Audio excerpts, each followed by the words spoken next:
Well, look, the salary of Congress has been frozen since 2009. When you adjust for inflation, a member of Congress today is making 31% less than they made in that year.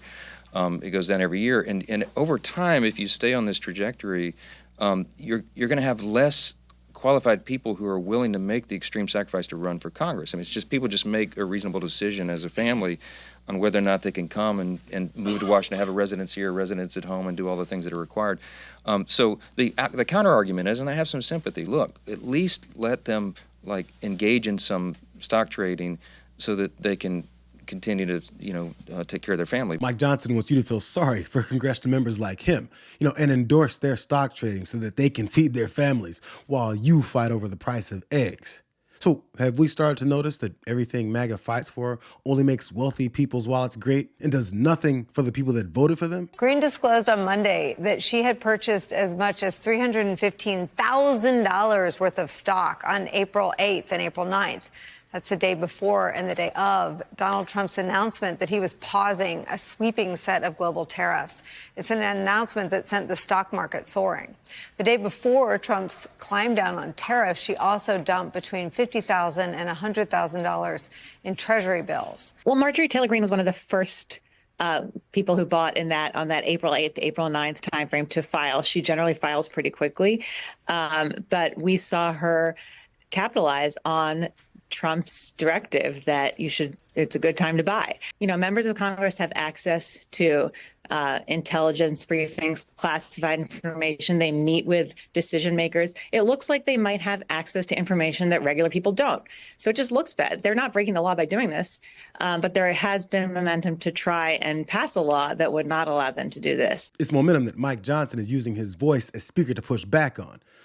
Because he claimed his worldview is based strictly on the Bible. I am a Bible-believing Christian. Someone asked me today in the media, they said, it's curious, people are curious, what does Mike Johnson think about any issue under the sun? I said, well, go pick up a Bible off your shelf and read it. That's my worldview. That's what I believe. And so that's your personal worldview. My personal worldview. Sure, his worldview is based on the Bible. Just pick it up. And every Bible-thumping Christian has studied Psalms 151 that clearly says, whoever enters the House of Representatives shall coordinate with the corrupt king and profit greatly while the people suffer. Get your response to, there's been a lot of coverage on stocks buys that you made in the days before and the day of the announcement that these tariffs were being paused. Was there anything that you knew ahead of time, or can you at least respond to the criticism that's been published? I think that criticism is laughable. President Trump has been talking about tariffs for decades. President Trump announced April 2nd is when he was putting tariffs in place. I have a fiduciary agreement with my portfolio manager. I don't place my buys and sells. That's something that the portfolio manager does for me, and he did a great job. Guess what he did? He bought the dip, and that's what anybody that has any financial sense does when they know the market's going to be going down. She has a fiduciary agreement with her financial advisor to control her investments, which they curiously bought up to $315,000 of stocks the day before Trump announced his first pause on tariffs that made her tons of money.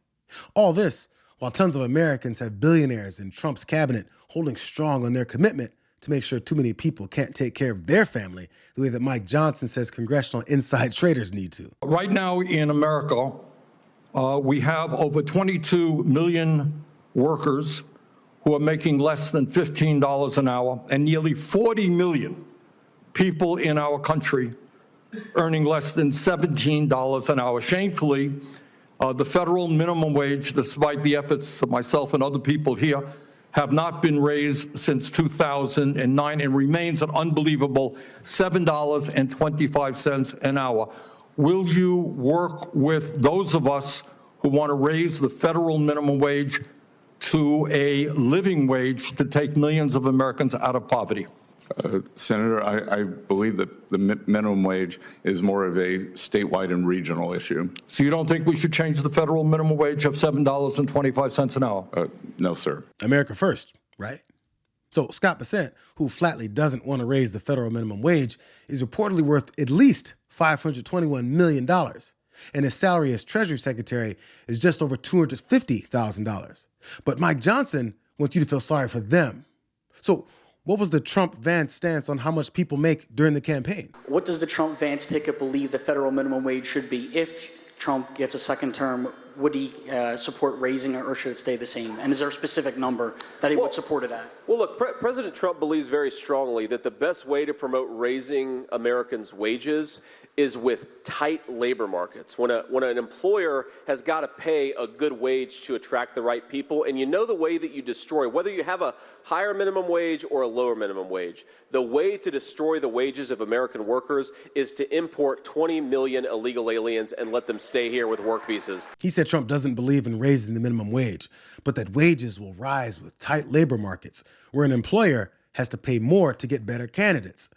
Then he moved on to distracting their bigoted base by bringing up immigrants again. So now that they're in office, how are those tight labor markets doing when it comes to the prices that they're charging and the employees that they're bringing in? Some of the breaking news coming in. Walmart, the world's largest retailer, is issuing a new warning today, warning the company will have to raise prices due to President Trump's tariffs. The company's CEO, Doug McMillon, is expected to tell analysts this on an earnings call today. We will do our best to keep our prices as low as possible. But given the magnitude of the tariffs, even at the reduced levels announced this week, we aren't able to absorb all the pressure given the reality of narrow retail margins. We're positioned to manage the cost pressure from tariffs as well or better than anyone. But even at the reduced levels, the higher tariffs will result in higher prices. The company also in an uncomfortable position, if you will, with the Trump administration. You'll remember last month, the White House publicly shamed Jeff Bezos and also threatened Mattel's CEO with 100% tariffs after they said tariffs would lead to higher prices. I get the feeling that as Walmart raises costs in response to Trump's tariffs, they're not very focused on paying employees more money. I recognize that it hasn't been changed, the minimum wage. I guess I'm just asking you, do you think that's enough for a worker to live on? I'm just trying to get a sense of your vision for what the standard of life for an American worker is. Yeah, well, I mean, again, for every state, for every community, again, I mentioned Oregon. What happens in Portland doesn't happen in Grants Pass. It certainly doesn't happen. I understand that about Oregon, but I guess I would ask you, what is $7.25 an hour? That is what in an annual term? Do you know off the top of your head? Oh, it's not a math question. Yeah, so I'm just trying to get a sense of it. So it's about $15,000 a year. Yeah. So I guess I just want to ask you, do you think that there is a state in this country where someone can live comfortably on their own for $15,000 a year? Well, I don't know if there is, but I would look and work with Congress. This is a congressional issue. I hope I can support you in telling the story of what's happening on the ground. Does anyone think that the labor secretary there, that isn't sure if anyone can actually live off of $15,000 a year, is following up on her lie that she wants to work with Congress on the minimum wage?